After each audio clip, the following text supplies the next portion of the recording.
Good morning everyone. Myself Neha Saxena and my today's topic on food and nutrition. Let's start today's video. Before it, I am requesting you all please subscribe my channel, share my video and like too. First of all, we will know about the nutrition. तो चलिए हम बात करते हैं सबसे पहले कि पोषण क्या होता है। कोई भी भोज्य पदार्थ खाने के पश्चात उसको पचाया जाता है और पचाने के बाद में जो पोषक तत्व होते हैं, जो मतलब न्यूट्रिएंट्स होते हैं, वो हमारे शरीर में जाते हैं और हमें एनर्जी प्रोवाइड करने का काम करते हैं या शरीर की क्रियाओं का संचालन करते हैं, नियमन करते हैं, शरीर का निर्माण करते हैं या बीमारियों की रोकथाम करते हैं। तो ये सभी काम बेसिकली कौन करता है बच्चों? ये सभी काम आपके करता है न्यूट्रिएंट्स, ठीक है, पोषक तत्व। सबसे पहले अपन बात करते हैं कि भोजन किसे कहते हैं। आहार वह पदार्थ होता है जो आसानी से खाया जा सकता है, पचाया जा सकता है, ठीक है, जो हमें ऊर्जा प्रदान करता है, शरीर के कार्यों का नियंत्रण करता है, नियमन करता है। ये सभी काम कौन करता है? आहार ही करता है। तो बच्चों देखो कि कोई भी पदार्थ जिसे खाने के पश्चात हमें क्षतिपूर्ति जो होती है, बॉडी की रिपेयरिंग कहते हैं जिसे हम, या शरीर का निर्माण कहते हैं, ये सभी काम होता है। क्लियर हो गई बात? आहार का बेसिकली काम होता है प्रत्येक जीवन में जीवित रहने के लिए हमें किसकी आवश्यकता होती है? ऊर्जा की आवश्यकता होती है और ऊर्जा करने से हमारे शरीर की टूट फूट होती है, मरम्मत होता है। ये सभी काम भोजन ही करते हैं, ठीक है। अब एग्जाम में क्वेश्चन आता है तो आपको ऐसे लिखना पड़ेगा कि दो आपको व्यक्तियों की परिभाषा आपको लिखनी पड़ेगी।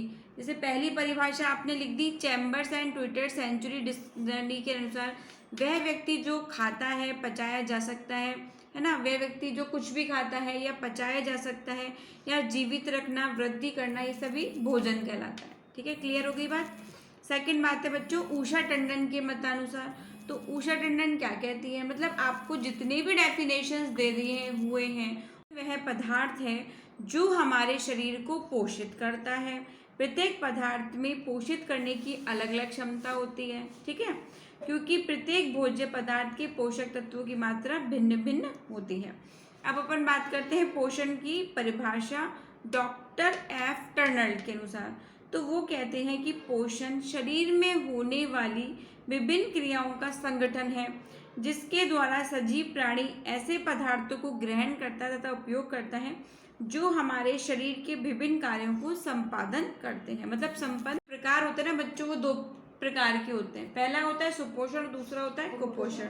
तो सुपोषण का मतलब क्या होता है कि वह व्यक्ति जिसकी लंबाई, चौड़ाई, ऊंचाई सभी उसकी आयु, उम्र के अनुसार होती है, लिंग के अनुसार होती है, ठीक है, वो व्यक्ति क्या कहलाता है? सुपोषित कहलाता है, ठीक है।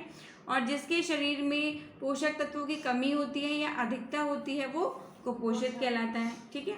चलिए इसके बाद में अपन उपापचयन की शरीर की क्रियाओं के अंतर्गत माना जाता है। एक चीज़ होती है अपचय और एक चीज़ होती है उपचय। अब भाई ये क्वेश्चन तो बहुत ही अच्छा है और बहुत ही एग्जाम में होता है कि अपचय और उपचय में क्या अंतर है। पहले ये चीज़ समझो। उपचय का अर्थ होता है एनाबॉलिज्म। क्या होता है? एनाबॉलिज्म। और अपचय का मतलब होता है कैटाबॉलिज्म, ठीक है, ऐसे याद कर लेना। फिर उपचय का अर्थ क्या होता है? कुछ भोज्य पदार्थ विशेषकर प्रोटीन के कुछ अमीनो अम्ल में परिवर्तित हो जाते हैं और उसका संवर्धन करने से इसका निर्माण होता है। और अपचय में कार्बोहाइड्रेट प्रतिक्रिया, संक्षेपण, टूट फूट की मरम्मत, है ना, ये सभी चीज़ें इसके अंतर्गत होती है। जीवित कोशों में भोज्य तत्वों के शोषित होने के पश्चात जब कभी शरीर का एक भाग नहीं बन पाता है तब समस्त क्रियाएं क्या होती हैं? प्रतिक्रियाएं उपापचय कहलाती हैं। क्लियर हो गई बात? अब इसके बाद में बच्चों ऐसा आता है क्वेश्चन कि भोजन में उपस्थित पोषक तत्व कौन कौन से होते हैं? कार्बोहाइड्रेट है, प्रोटीन है, वसा है, खनिज लवण है और जल है, ठीक है। अब इसका क्या उद्देश्य होता है कि आदतों में सुधार आता है, शारीरिक क्रियाओं को पकाते हैं, पोषक तत्वों की प्राप्ति होती है, जानकारी में संवर्धन होता है, ये सभी क्रियाएं क्या होती हैं? इंक्लूडेड होती हैं, ठीक है।